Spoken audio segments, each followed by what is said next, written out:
When last we left our intrepid adventure, we were done the main fight. We finished off the Elder Brain, and now we were just going to mop up. It was going to be a simple little mop-up operation.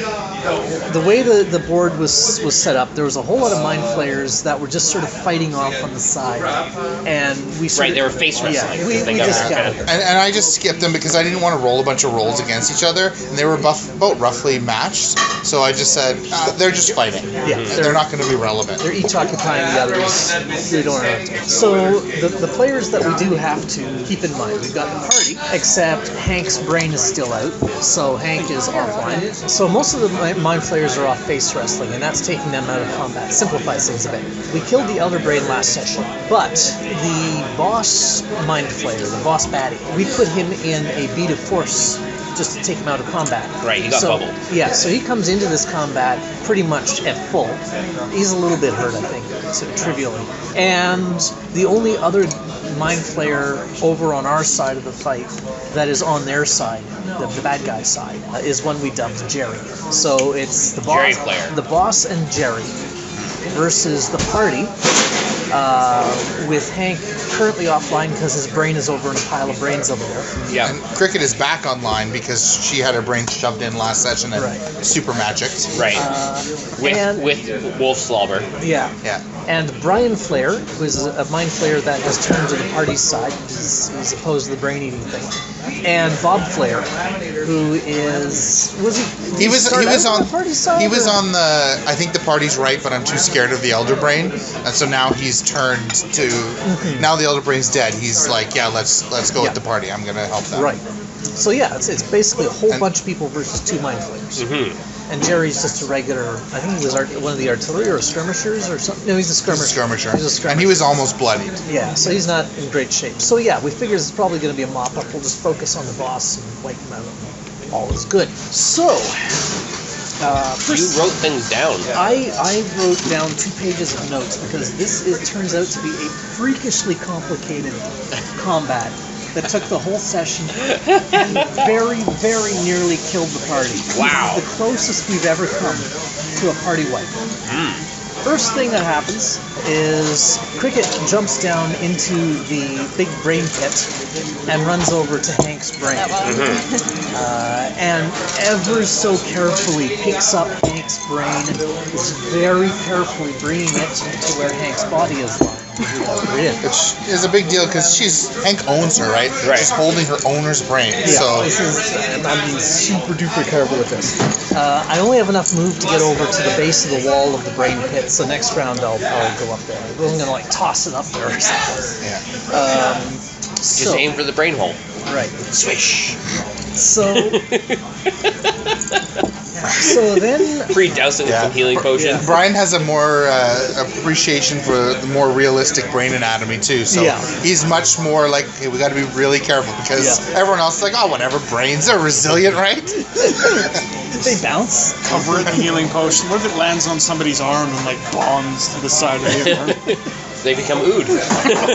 Anyway, so the first, let's see, I guess Croesus attacked the boss or something like that, and the boss did something that teleported Croesus actually it was the boss's turn first. That's where we started. Croesus had been right next to him, locking him down, and the boss did this thing that forced Croesus to walk away at his move speed, and then I had him walk away and then fall off the edge of the pit, and he failed to save, so he just fell into the pit, which really sucked because it took him an entire turn to get back from that.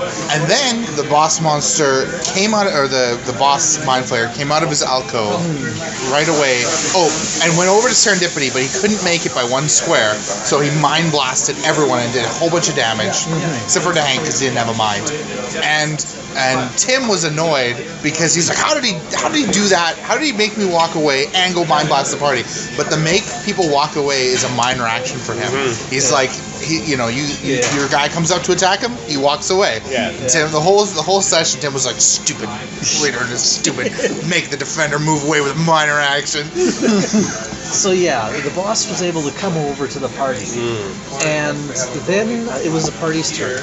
And I think Jerry Flayer must have done something. I think he attacked Brian Flayer, but he missed. He was flailing helplessly at Jerry Jerry's Flayer. not that good. He's something to worry about, but not. And he came up to Brian Flayer and started attacking him, and Brian Flayer tried to like win him over. You know, I thought you were my friend. And he's like, I always secretly hated you.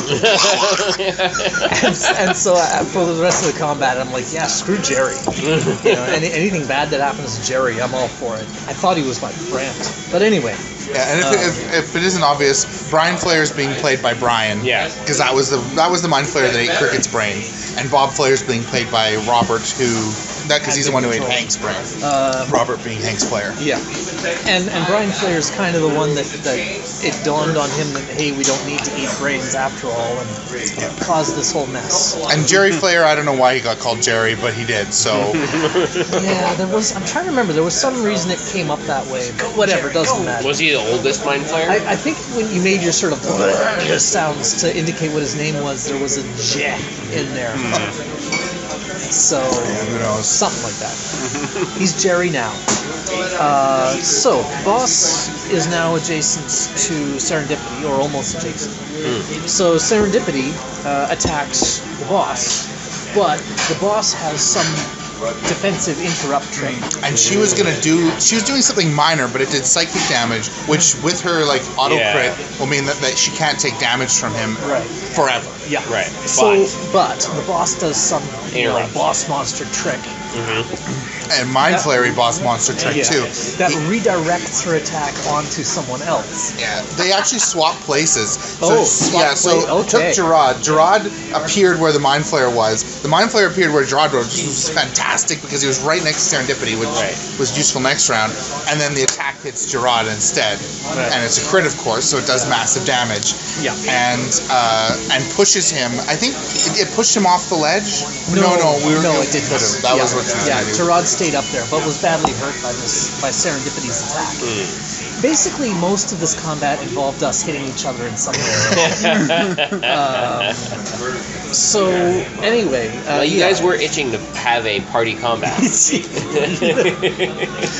think we've had enough now. We can stop. So Serendipity is now adjacent to the boss Mind Flayer. And in my notes, the boss goes next. Well, yeah, the party would have... Oh no, Gerard also attacked the boss and did a bunch of damage to the boss at this point. Yes. So the boss is hurt, but the boss is adjacent to Serendipity. So, and then it's his turn. Right, and so then he does an attack on Serendipity. And grabs her, does a bunch of damage, because being a crit monster doesn't protect you from being hit. And then if he uses action point or something. Yeah, so he grabbed her, and that actually took her to 0. So he used his elite action point to do his second attack, which is when he can use a grab creature that he reduces to 0 hit points, which is automatic in this case. And he ate her brain. So pulled her brain out, held it in his tentacles, and made her his thrall. So now the boss has Serendipity enthralled. Serendipity, who crits on every thing she does. And has area attacks. Right. So... Oh, this seems bad. So Serendipity, it's now boss makes Serendipity attack everyone with her ability that makes everyone attack everyone else. Yeah, so the whole party just starts wailing on each other. And this is when the most horrifying thing in the combat happened. Okay. Cricket is standing there with Hank's brain. Carefully caressing it. Oh no. Ever so carefully bringing the brain over. So, of course, she attacks Hank's brain. And it was just fantastic. It was just like, she was just carefully, and then... What did I do? It's like the moment that you realize you reverted the wrong change list or something. Yeah. It's just, what? No! Fortunately, I still had a daily Word of Life, which lets me, when an ally goes to 0 hit points, I can immediately give them a healing surge and heal them. Yeah, because we had it just like, that just kills Hank instantly. She shredded his brain. She immediately healed it back up. It's like together. mostly the same. It'll be fine. Everything's fine. My bad. Mostly the same. Now, the thing is, I had switched over to wearing my medallion of the mind, which allows me to telepathically communicate. And I had been giving Hank sort of a play-by-play of what was going on, because he had no way of perceiving anything. And so he was a little bit like, what just happened? And I'm like, it's okay, everything's fine.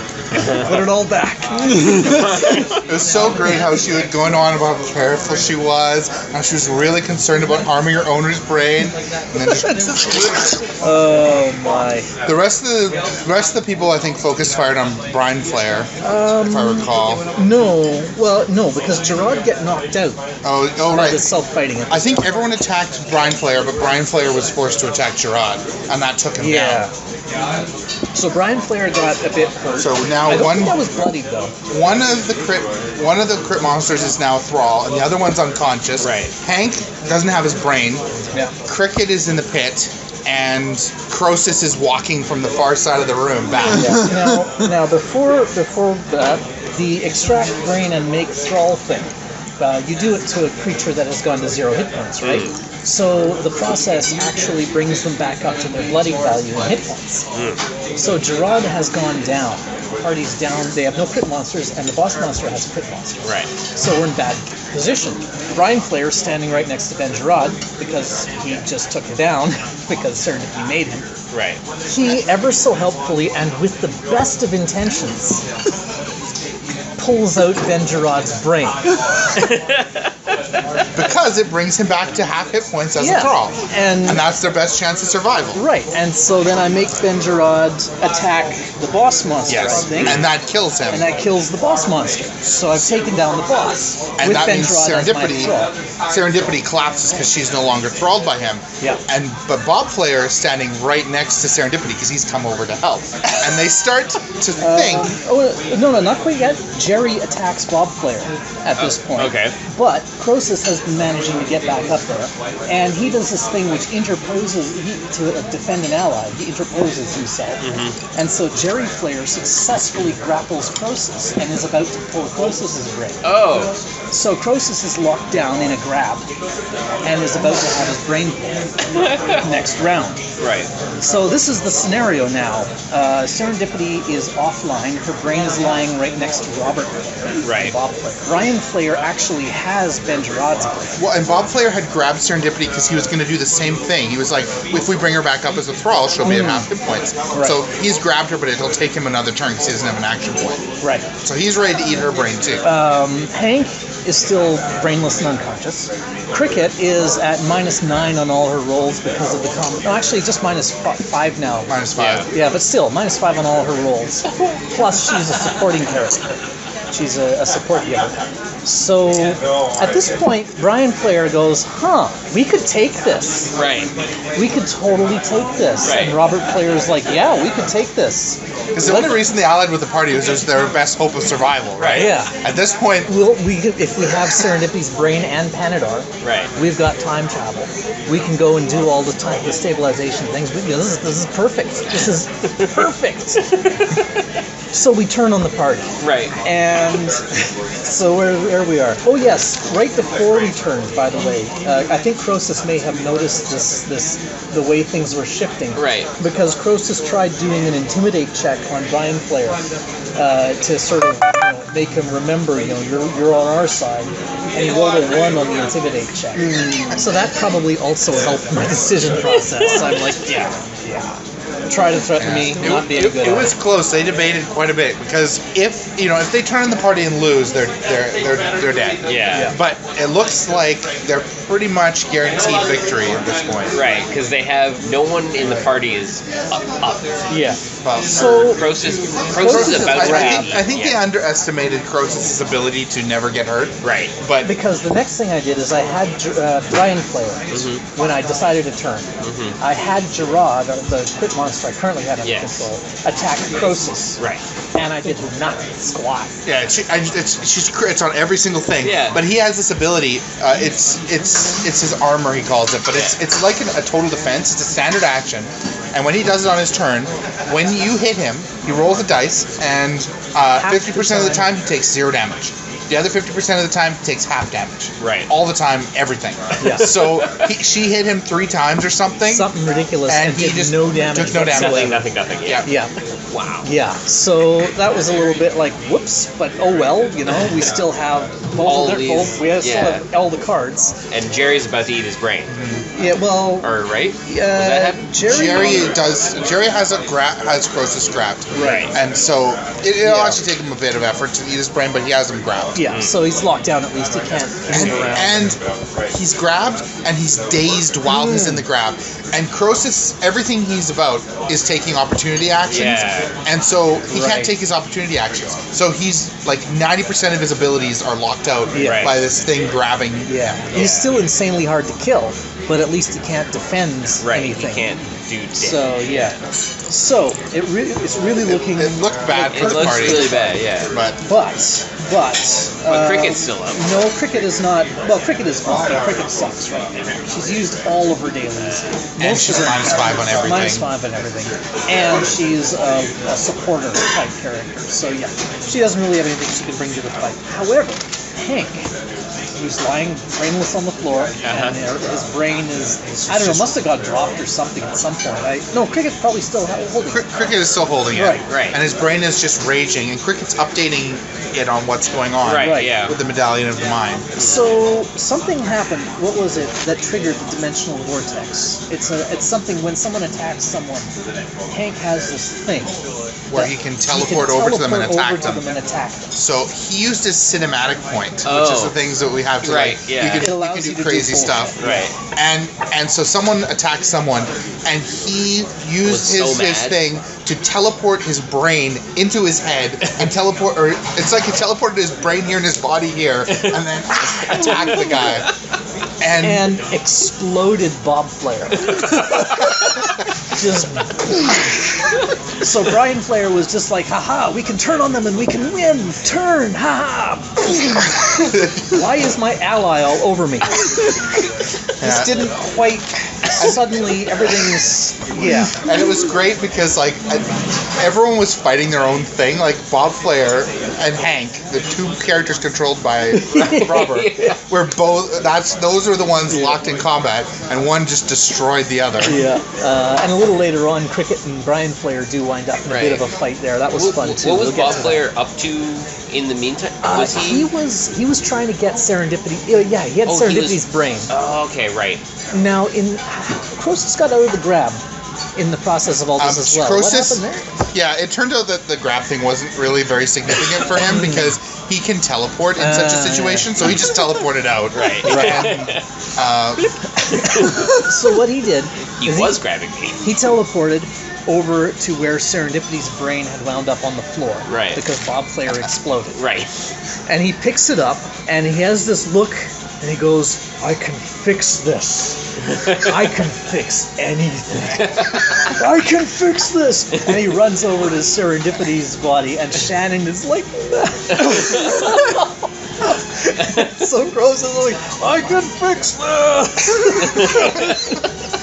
But fortunately, even though he's got like 0 arcana and heal or whatever, he's terrible at this. He has a potion of life, which is like the best healing potion in the game. It's for resurrecting the just recently dead. Right, essentially. yeah. it does 50 health and heals everything. Right, It's like the ultimate healing So potion. he crams the brain into the brain hole and then dumps the potion of life into the hole.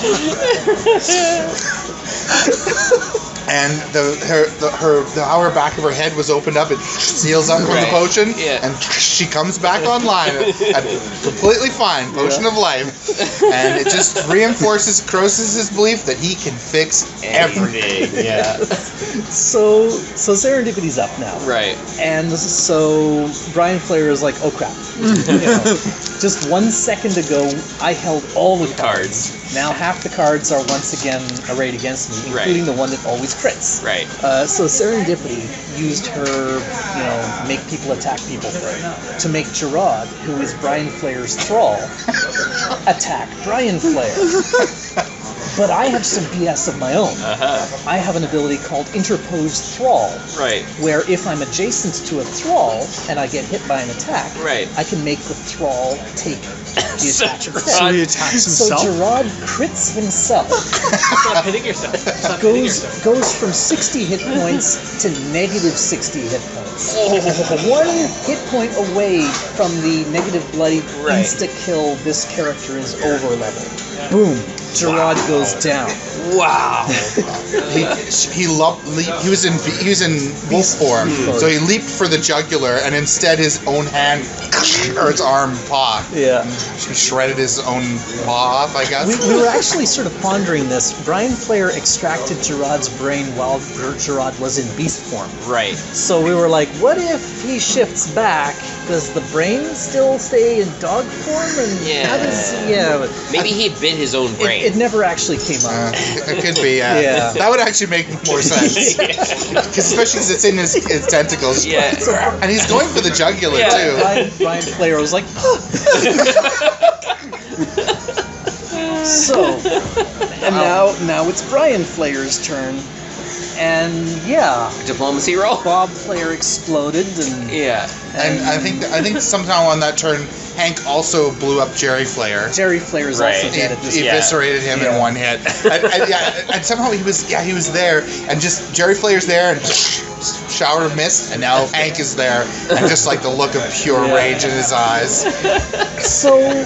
So I had, the previous round, Brian Flayer had used a different ability that is I almost forgot about this. Brian Flayer managed to cast Dominate on Croesus, but it was a save ends thing. It wasn't the brain extract permanent thrall thing. So Brian Flayer had managed to dominate Croesus, but it was save ends. Cricket was right adjacent to Croesus. She has braid mail armor of sacrifice. So she took the status effect Dominated onto herself. And she acted first. She wasted her whole turn, then acted first. Right. Yes. So then she had no more actions for Brian Flayer to use. I spent all my actions like doing random healing and whatever, and then I took the Dominate. So then it's Brian Flayer's round, and so what he does is he has Cricket, majestic word Gerard, so now he's got Gerard back online. Right. And then he turns to Croesus and says, I surrender completely abjectly without any conditions or any, unconditional surrender to Croesus. Right. Because he knows this party via Cricket, and so he knows that Croesus is going to accept the surrender, and then he will defend me against the rest of the party. Right. Which turns out to be very, very important. So Croesus is like, well, give me Gerard's brain. Right, yeah. So I do, immediately. There you go. There you go. Like that. And I also, I think I de-dominate Cricket. Right, yeah. But basically, I wanted to at least get Gerard alive again in case Croesus rejected my surrender or something. Yeah. So, Hank is angry. As Hank does. Yeah. And Serendipity is nonplussed. She's upset.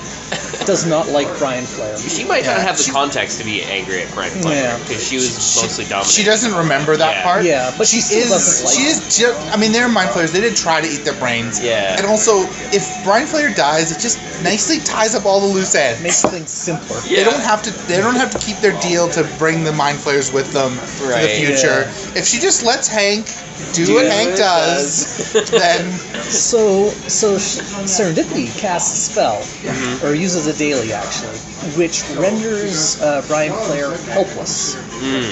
It's that giant illusory T-Rex thing.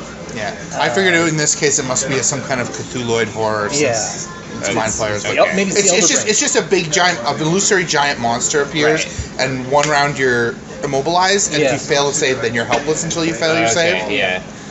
So Hank then does his turn, and he says, Cricket, kill him. and then goes to go and kill Brian. Because despite what everyone else thinks, Hank is not afraid to occasionally give Cricket a direct order. Yeah. Right, yeah. So he gives Cricket a direct order to kill Brian Flayer, Right. and then he goes to do so. Right. And Croesus is now defending Brian Flayer, who's helpless and just totally like, I am totally surrendered. Right. So Hank goes to hit Brian Flayer, and Croesus does a thing that will let him do an opportunity attack on Hank, at which point Cricket offers Guardian's counter to Hank, and jumps in the way of the blade, and gets taken out down to 0. To my relief, I'm like, okay. So, but that means that Croesus's attack of opportunity missed Hank now, and nothing's stopping Hank. So Hank goes up to Brian Flayer and crits and does a coup de grace on a helpless foe, and misses the attack roll by 1. Because his tremendous headache. Because he has a headache that's giving him -5. Yeah. And so he manages to miss the helpless Brian Flayer. Wow. And then everyone calms the heck down. There was still much arguing, but Hank is no longer trying to murder a helpless Brian Flayer. Most of the things fell off that one. Everyone forgets about Cricket, and I just sort of lie there, being pleased to be out of this. Right. But yeah, and then I asked everyone at the table to please recount for me a quick recording of what just happened so I can make notes, because I desperately will need that next retelling. It was very complicated. It was super complicated. So many changing alliances. Oh yes. Yes, and just like weird, delightful, weird things. Even where they were allied, but they still ended up beating each other. Yeah. Because serendipity kept making us attack each other. By the end of the combat, everyone except for Croesus had their brain eaten at least once. Right. Yep. So next session we're gonna have to renegotiate this little arrangement. Yeah. How can there be any negotiation? He already betrayed you once. Well, the thing is, Croesus is very much not pro mindflayer, but he's like, okay, these guys have been eating brains all their lives because they've been misled, and now we have an opportunity. If they suck, they personally are evil, awful, brain-eating monsters, but their children could be normal, well-adjusted Ood again if they would stop cutting their brains off and teaching them to eat other people's brains.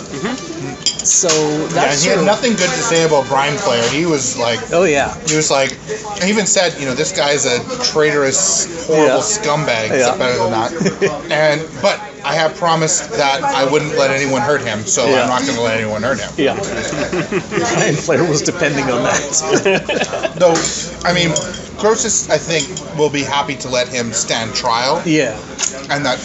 And in this situation, that trial might be the trial by his fellow mind flayers, which may lead to Brian Flayer's demise anyway, but Croesus is fine with that. Yeah.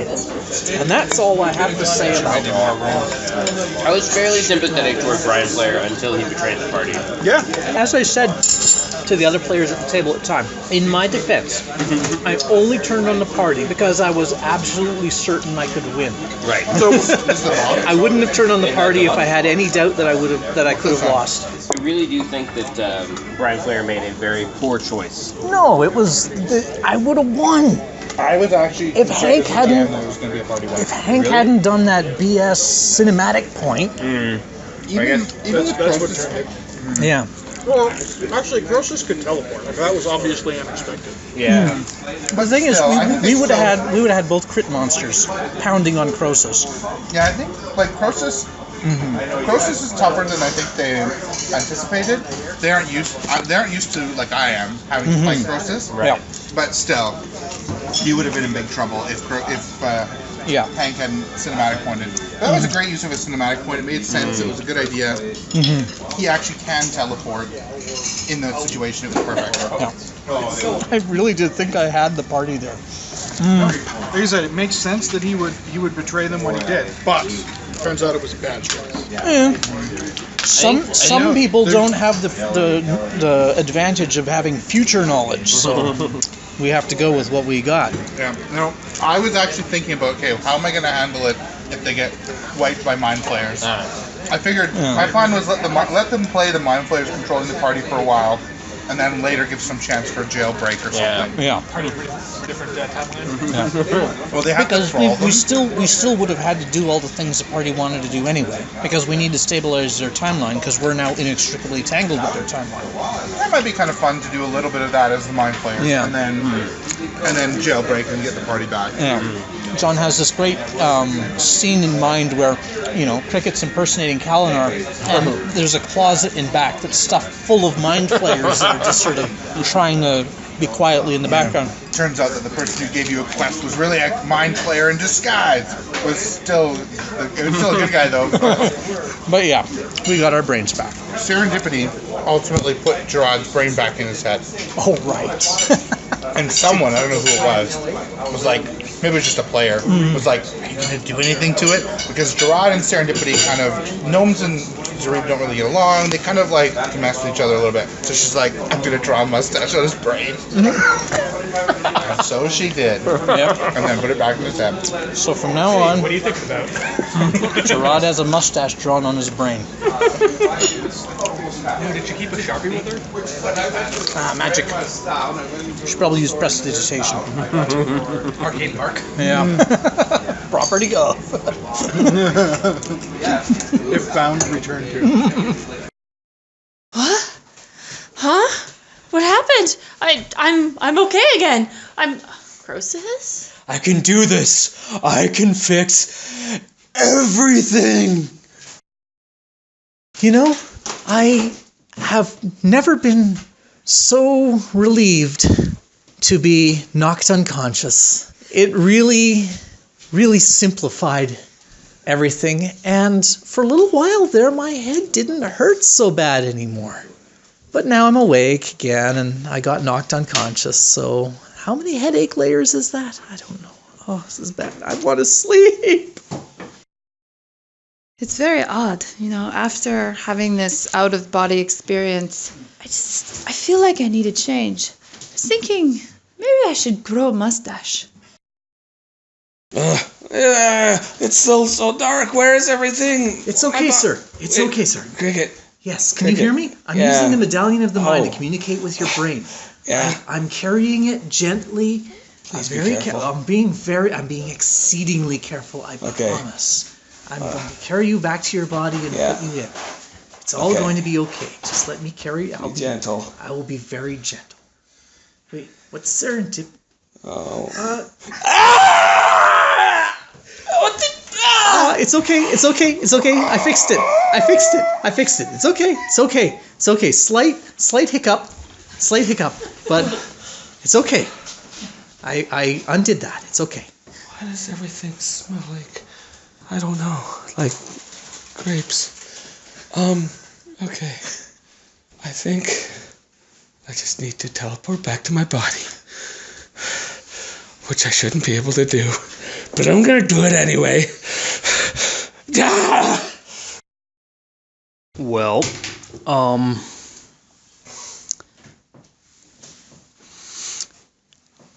we have been taking out and putting back my friend's brains a lot.